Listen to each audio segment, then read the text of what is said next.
Good morning, all of you. Today we will discussing about deflation in economics. एक देश की economy में deflation का क्या रोल है, इसके विषय में आज हम डिस्कस करेंगे। डिफ्लेशन का हिंदी मीनिंग होता है अपस्फीति।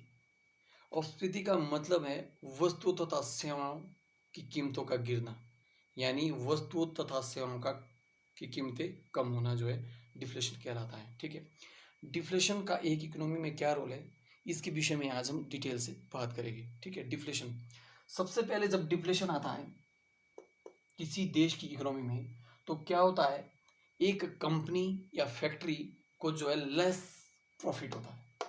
ठीक है, जब वस्तुएं का प्रोडक्शन करती है कोई कंपनी, तो वहां पर जो है जब वस्तु की कीमत कम होती है तो लेस कंपनी को जो है लेस प्रॉफिट यानी कम लाभ मिलता है, प्रॉफिट जो है कम होता है।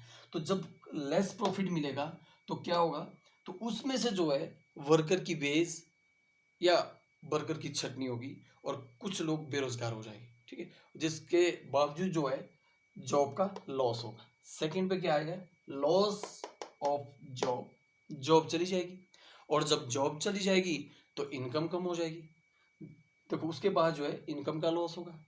ठीक है, उसके बाद मान लो एक परिवार में 5 लोग काम कर रहे हैं।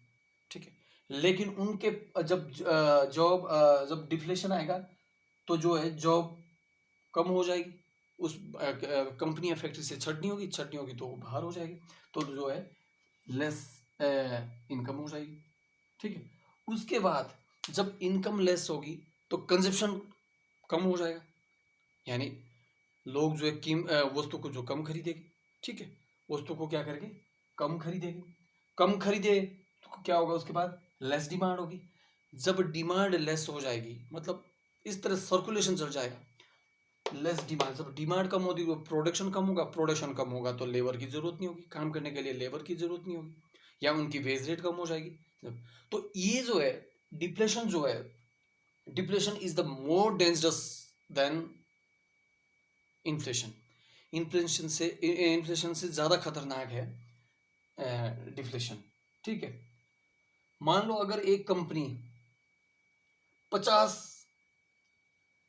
प्रोडक्ट एक दिन में बनाती है, ठीक है, लेकिन जब प्रॉफिट कम हो रहा है तो क्या है, वो प्रोडक्शन जो है कम करेगी तो 40 बनाएगी, या जैसे मतलब पहले 50 है फिर 40 कर देगी। ठीक है, इस तरह जो है डिफ्लेशन जो है एक इकोनॉमी में अपना रोल निभाता है। ठीक है, डिफ्लेशन से जो है इसकी बहुत सारी लॉसेज है। सबसे पहले loss in business, loss in business, business का लॉस होता है। ठीक है, सेकंड पे जो है लीड टू अनएम्प्लॉयमेंट, अनएम्प्लॉयमेंट बढ़ती है।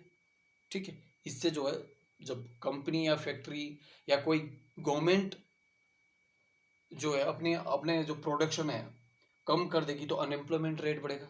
ठीक है, नेक्स्ट जो है decrease in wage rate.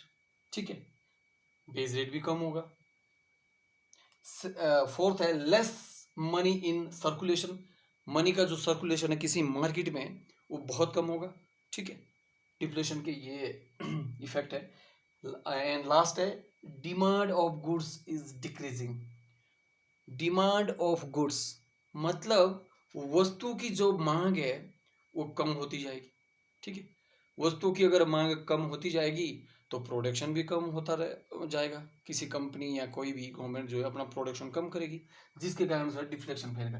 Deflation से जो है बेरोजगारी, बिजनेस कम, बेस रेट कम, मतलब जो किसी भी वर्कर की दिहाड़ी है, मजदूरी है, वो कम हो जाएगी। इस तरह से जो है देश जो है मध्य की स्थिति में चला जाएगा और जो है गरीबी ज्यादा बढ़ जाएगी। तो डिफ्लेशन का ये छोटा सा टॉपिक था जो मैंने अच्छे से डिस्कस किया है। और जो डिफ्लेशन और इन्फ्लेशन को जो मापा जाता है वो मापा जाता है consumer price, consumer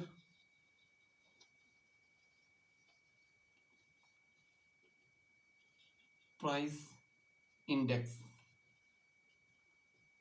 consumer price index, यानी इसको सीपीआई, सीपीआई भी कहा जाता है।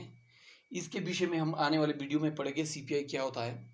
ठीक है, तब तक के लिए आप जो डिफ्लेशन को ध्यान से पढ़ना, ध्यान से देखना, और इसके क्या क्या नुकसान है, एक देश की इकोनॉमी में क्या रोल निभाता है। ठीक है, तो डिफ्लेशन जो है इसको अच्छे से मैंने डिस्कस कर दिया है। तो प्लीज़ आप जो है वीडियो को लाइक, सब्सक्राइब एंड शेयर जरूर करें। Thank you so